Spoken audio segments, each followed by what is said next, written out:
எங்க அம்மாவை தினமும் விசாரணை பண்ணணுங்கிற பேர்ல ஹராஸ்மெண்ட் பண்றாங்க. அவங்கள பார்க்க வந்த எங்க அப்பாவையும் டிபார்ட்மெண்ட்ல இருக்கிற என்னையும் விட மாட்டேங்கிறாங்க. கேட்டா ஹையர் ஆபீசரோட பெர்மிஷன் வேணுங்கிறாங்க. ஆமாமா, அவங்க கம்ப்ளைண்ட் கொடுத்திருக்கிறது சாதாரணமான கேஸுக்கு இல்ல, அது சூரியகாந்த் பண்ண கொலை கேஸ். உங்க அம்மாவோட சேஃப்டி பத்தி எங்களுக்கும் கவலை இருக்கு. அதுக்காக என் குடும்பத்தை சேர்ந்தவங்களையும் பார்க்க விடலன்னா எப்படி sir? Why don't you understand? ஒரு போலீஸ் ஆபீசரான நீங்க இதெல்லாம் புரிஞ்சுக்கிட்டு நடந்துக்கணும். அது இல்ல சார். வருமா, நம்ம டிபார்ட்மெண்ட்ல நமக்கும் சில ரூல்ஸ் அண்ட் ரெகுலேஷன்ஸ் இருக்கு. இங்க டியூட்டிங்கிற கமிட்மெண்ட்டுக்கு மதிப்பு கொடுக்கணுமே தவிர குடும்பங்கிற சென்டிமெண்ட்டுக்கு மதிப்பு கொடுக்க கூடாது. Please cooperate. என்ன விட்டுடுங்க. ஐயோ, என்ன விட்டுடுங்க. இன்ஜெக்ஷன் எதுக்கு? எனக்கு இன்ஜெக்ஷன். எனக்கு எதுவும் ஆகல. என்ன விட்டுடுங்க. எனக்கு எதுவும் ஆகல. என்ன விட்டுடுங்க. எனக்கு இன்ஜெக்ஷன் வேண்டாம். ஐயோ, எனக்கு வேண்டாம்.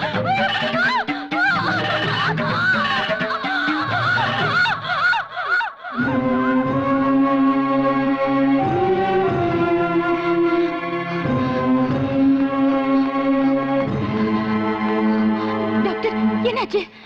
எனக்கு தெரியாது, பெரிய டாக்டர் கேளுங்க. அப்ப ஏன் இன்ஜெக்ஷன் போடுறீங்க? இதெல்லாம் அவரோட ஆர்டர். அம்மா அம்மா அம்மா அம்மா. உண்மை நிரூபிக்கப்படக்கூடாது, சாட்சியத்தை பொய்யாக்கணும். காயத்ரி சந்திரசேகர் பைத்தியம் ஆகக்கூடாது, ஆனா பைத்தியம் நிரூபிக்கணும். எக்ஸாக்ட்லி. பெரிய ஆளுங்க செய்யற குற்றத்தை பாக்குறது மட்டும் தப்பு இல்ல, சாட்சியா கேஸ் போட்டு கோர்ட் வரைக்கும் வந்தது கூட தப்புன்னு அவங்க உணரணும். அதுக்கு பிராயச்சித்தமா இந்த கேஸை வாபஸ் வாங்கணும். அத நாம 2 பேரும் பண்ணி காட்டணும். You rascal! What is this? என்னைய கேவிக்கியா? என்ன பண்ற?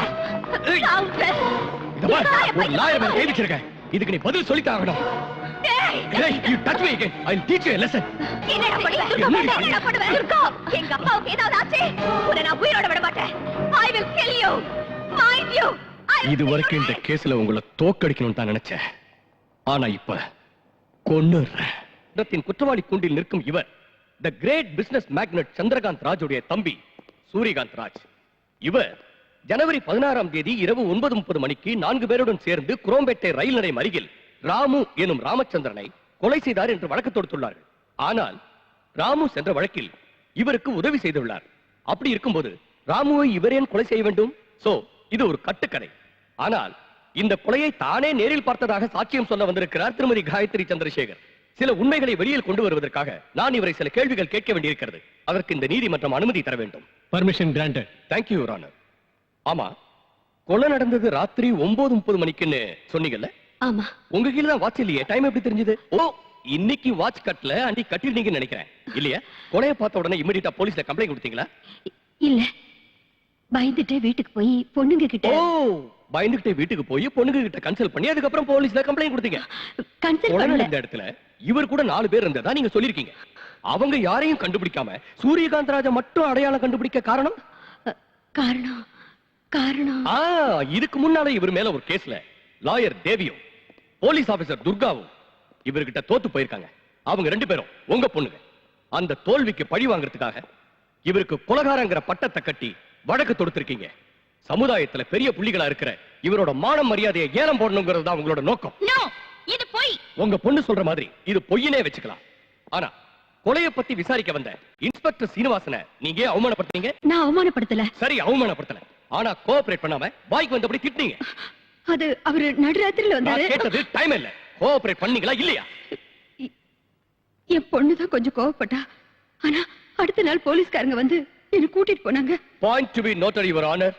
இவங்க பொண்ணு ஒரு போலீஸ் ஆபீசரா இருந்தோம் இன்னொரு போலீஸ் ஆபீசரை டியூட்டி பார்க்க இவங்க உதவி பண்ணலன்னா அதுக்கு என்ன காரணம்? அவங்க உருவாக்கின கட்டுக்கதை எங்க வெளியே வந்துருமோன்ற பயம். ஓகே, போலீஸ் ஸ்டேஷனுக்கு வந்ததுக்கு அப்புறமாவது இவங்க கோஆபரேட் பண்ணாங்களா?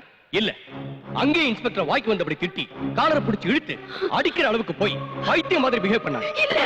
வேற வழி இல்லாம இன்ஸ்பெக்டர் ஹாஸ்பிடலுக்கு போன் பண்ணி ஆம்புலன்ஸ் வரவழைச்சார். இது சம்பந்தமா இன்ஸ்பெக்டர் சீனிவாஸ் அவர்களை விசாரிச்சா you will know the truth.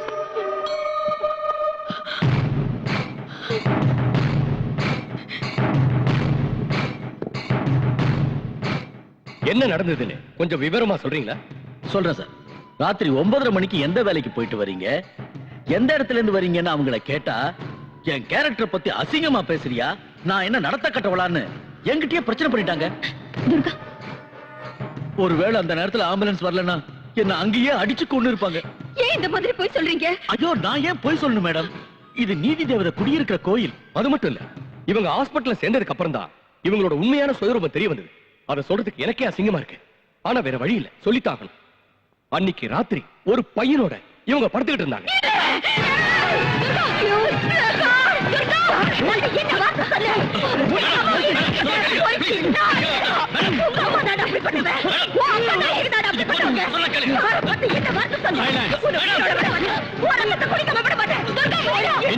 அவங்கள வெளியே எழுதிட்டு போங்க.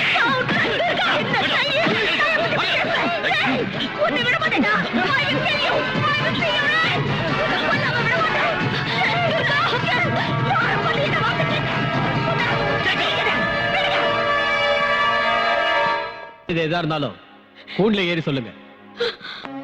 வீட்டுல சந்தோஷமா இருக்க முடியாதுன்னு ஹாஸ்பிடல்ல பயன்படுத்திட்டாங்க, என்ஜாய் பண்ணாங்க, மாட்டிக்கிட்டாங்க. ஏற்கனவே மனநிலை சரியில்லாத இவங்க இந்த அவமானத்தால முழு பைத்தியம் ஆயிட்டாங்க. அதுக்கு சாட்சி டாக்டர் கீர்த்தியோட ரிப்போர்ட். இல்ல இல்ல, நான் சரியா தான் இருக்கேன். என் மனநிலை சரியா தான் இருக்கு.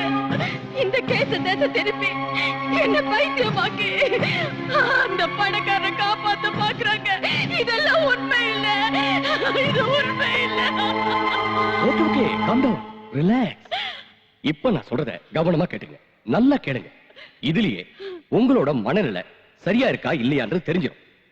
ஜனவரி 16ஆம் தேதி அன்னைக்கு குரோம்பேட்டை ரயில்வே ட்ராக் கிட்ட நீங்க வரப்போ ராத்திரி 9:30 மணிக்கு சூரியகாந்த் ராஜ் ராமு எனும் ராமச்சந்திரனை கத்தியால குத்துறாரு. நீங்க கத்துனீங்க, எல்லாரும் ஓடி வந்தாங்க. அவர் கார்ல ஏறி போயிட்டாரு. am I right? ஹலோ, உங்களை தான் கேக்குறேன், சும்மா நிறுத்ததா இப்படி? இது இம்பார்ட்டன்ட் கேஸ், நீங்க தான் முக்கியமான சாட்சி, தெரியுமா? இத பாருங்க, தெரியும். மறுபடியும் நான் சொல்றேன், கவனமா கேட்டுக்கங்க. ஜனவரி 16ஆம் தேதி அன்னைக்கு நீங்க குரோம்பேட்டை ரயில்வே ட்ராக் கிட்ட வந்துகிட்டு இருந்தப்போ ராத்திரி 9:30 மணிக்கு சூரியகாந்த் ராஜ் ராமு எனும் ராமச்சந்திரனை கத்தியால குத்தி கொண்டார். நீங்க கத்துனீங்க, எல்லாரும் ஓடி வந்தாங்க. அப்போ ஒரு கார்ல ஏறி ஓடிட்டார். Is is okay? ஆனா நீங்க கத்துறது அவருக்கு கேட்கல, ஏன்னா அங்க ட்ரெயின் பாஸ் ஆகிட்டு இருந்தது. கரெக்ட்? இல்ல, அது எப்படிங்க முடியும்? நீங்க சொன்ன இடத்துல ராத்திரி 9:30 மணிக்கு ஒரு ட்ரெயின் பாஸ் ஆச்சு. கொலையான ஆளோட கத்தல் உங்களுக்கு கேட்டிருக்கு, நீங்க கத்துறது அவங்களுக்கு கேட்கலனா அது எப்படி?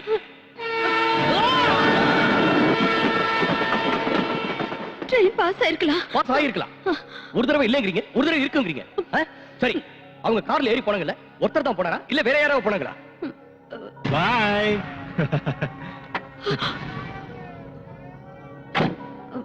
ஒருத்தர் தான். அப்படின்னா இதுக்கு முன்னால 4 பேர் கூட இருந்ததா சொன்னீங்க. வாங்கடா. ஆமா, 4 பேர் கூட இருந்தாங்க. என்ன மேடம் இது? ஒரு தடவை ஒருத்தருங்கறீங்க, இன்னொரு தடவை 4 பேர் இருக்கீங்க. ஓகே, அவர் போட்டிருந்த துணி என்ன கலர்னு தெரியுமா? கருப்பு pant, blue colour t-shirt. Police கம்ப்ளைண்ட்ல இத பத்தி எனக்கு எதுவும் தெரியாதுன்னு சொல்லிருக்கீங்க.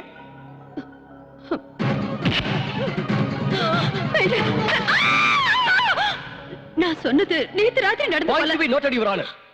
இது நடந்தது ஜனவரி 16ஆம் தேதி. ஆனா இப்போ இவர் கொலை பண்ணது நேத்து ராத்திரின்னு சொல்றாங்க. பாத்தீங்களா? ஒரு தடவை ட்ரெயின் போச்சுங்கறாங்க, ஒரு தடவை போகலங்கறாங்க, ஒரு தடவை ஒருத்தருங்கறாங்க, இன்னொரு தடவை 4 பேருங்கறாங்க, ஒரு தடவை நடந்து போனாங்கங்கறாங்க, இன்னொரு தடவை கார்ல போனாங்கங்கறாங்க. இப்போ இவரை நேத்து ராத்திரி பார்த்தேன்னு சொல்றாங்க. இதுல இருந்து இவரோட மென்டல் ஸ்டேட்டஸ் என்னன்னு தெரியுது. இந்த மாதிரி சாட்சியை நம்பி ஆதாரம் இல்லாத இந்த கேஸ கோர்ட் வரைக்கும் கொண்டு வந்தது it is a mere waste of time. ஏடா, இவங்க கண்ணு பாக்குறது ஒண்ணுனா மனசுல நினைக்கிறது வேற ஒண்ணு. யாராவது கை நீட்டி சத்தமா பேசினா சண்டை நினைச்சுக்கிறாங்க. ஒருத்தருக்கு ஒருத்தர் விளையாட்டா விரட்டிட்டு போனா அது குத்துறதுக்குங்கிறாங்க. ஒருத்தருக்கு ஒருத்தர் தொட்டு பேசிக்கிட்டா அது அடிதடி சண்டைங்கிறாங்க. டொமேட்டோ சாஸ பார்த்து ரத்தம் நினைக்கிறாங்க. அசையாம படுத்திருந்தா அதை சவங்கிறாங்க. ஒரு ஆணும் பெண்ணும் பேசிக்கிட்டு இருந்தா அது தகாத உறவுன்னு சொல்றாங்க. இதுக்கெல்லாம் காரணம் our mental weakness. எதையும் சரியா புரிஞ்சுக்காம இருக்காங்க. She has become totally mad. இல்ல, நான் நல்லா இருக்கேன்.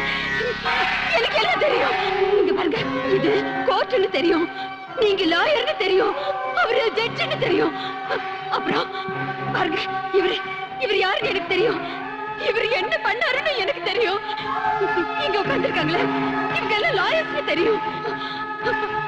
அங்க பாருங்க, அங்க நிக்கிறாரு, அவர்தான் என் புருஷன், இவர்தான் என் புருஷன். எனக்கு 2 குழந்தைங்க, 2 பெண் குழந்தைங்க. இது பெரிய பொண்ணுன்னு எனக்கு தெரியும். இப்ப பலவந்தமா கான்ஸ்டபிள் இழுத்துட்டு போனாங்களே, அவ என்னோட சின்ன பொண்ணு, என்னோட 2வது பொண்ணு. நானு இந்த கேஸ்ல சாட்சி சொல்ல வந்திருக்கேன்னு தெரியும். இவங்க எல்லாம் அதை கேட்க வந்திருக்க ஜனங்கன்னு தெரியும். அவர் கான்ஸ்டபிள்னு தெரியும். இவர் இன்ஸ்பெக்டர்னு தெரியும். இவர்கிட்ட இருக்கிற ரிவால்வர்னு தெரியும். இதுல குண்டு இருக்குன்னு தெரியும். இதால ஷூட் பண்ண செத்துடுவாங்கன்னு தெரியும்.